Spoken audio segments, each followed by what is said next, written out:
Semi-final లాంటి Jubilee Hills by election లో పట్టుబట్టి గెలిచారు. ఇక స్థానిక పోరులో సత్తా చాటారు. ప్రభుత్వాన్ని సెట్ రైట్ చేయడం, పూర్తి స్థాయి కేబినెట్ కొలువుదీరడం మాత్రమే మిగిలి ఉంది.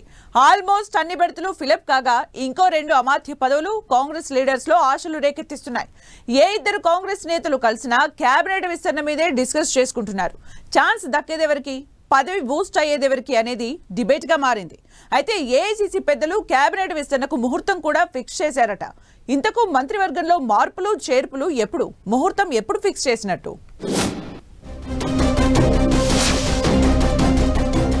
సంక్రాంతి పీడ దినాలు అయిపోయాక కేబినెట్ విస్తరణ, మంత్రివర్గ విస్తరణకు హైకమాండ్ పెట్టిన కండిషన్స్ ఏంటి?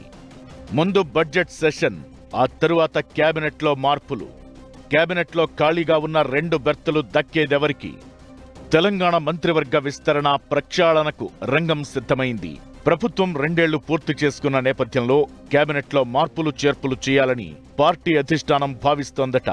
మంత్రుల పనితీరుతో పాటు పార్టీ అవసరాలను దృష్టిలో పెట్టుకుని మంత్రివర్గంలో మార్పులు చేర్పులకు శ్రీకారం చుట్టాలని నిర్ణయించారట.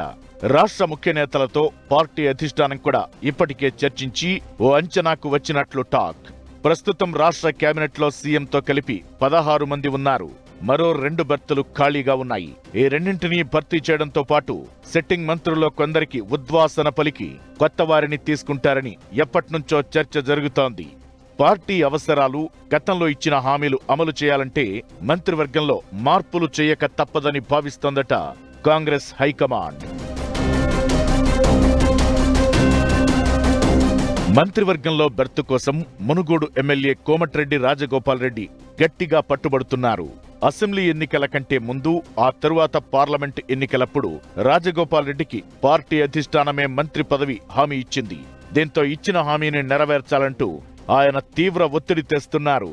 అయితే నల్గొండ జిల్లాలో ఆల్రెడీ 2 రెడ్డి సామాజిక వర్గ నేతలు మంత్రులుగా ఉండటం, అందులో రాజగోపాల్ రెడ్డి సోదరుడు వెంకట్రెడ్డి మినిస్టర్గా కొనసాగుతుండటంతో సామాజిక సమీకరణాలను దృష్టిలో పెట్టుకుని కొన్ని మార్పులు చేస్తారని అంటున్నారు. ఈసారి రాజగోపాల్ రెడ్డికి మాత్రం ఛాన్స్ దక్కడం పక్కా అని చెబుతున్నారు. ఇక కేబినెట్లో ఉన్న కొందరి నేతల పనితీరు, అలాగే పార్టీ అవసరాలను దృష్టిలో పెట్టుకుని పలువురికి ఉద్వాసన పలుకుతారని గుసగుసలు వినిపిస్తున్నాయి. ఇదే జరిగితే మినిమం 3 అమాత్యులను కేబినెట్ నుంచి తప్పించడం ఖాయమనే చర్చ నడుస్తోంది. ఇక ఇంకా 2 బెర్తులు ఖాళీగా ఉండడంతో 1/2 డజను మంది నేతలు మంత్రి పదవుల కోసం పోటీ పడుతున్నారు. ఆ ఆశావహులంతా ఇప్పట్నుంచే ఢిల్లీ అధిష్టానం పెద్దలతో లాబియింగ్ చేసే పనిలో బిజీగా ఉన్నారట. మంత్రివర్గ విస్తరణ, ప్రక్షాళన జరగడం ఖాయమన్న టాక్ ఎంత బలంగా వినిపిస్తుందో ముహూర్తం కూడా ఫిక్స్ చేశారనే ప్రచారం కూడా జరుగుతోంది.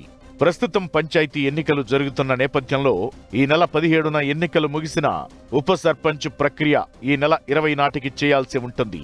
మంత్రివర్గ విస్తరణకు సెంటిమెంట్ పరంగా జనవరి 16 సంక్రాంతి దాటే వరకు విస్తరణ చేయడానికి ఇష్టపడరు. ఫిబ్రవరిలో కేంద్ర బడ్జెట్, ఆ తరువాత రాష్ట్ర బడ్జెట్ పెట్టడం ఆనవాయితీ. బడ్జెట్ ముందు శాఖలను డిస్టర్బ్ చేయడానికి ప్రభుత్వ పెద్దలు అంతగా ఇష్టపడట్లేదట.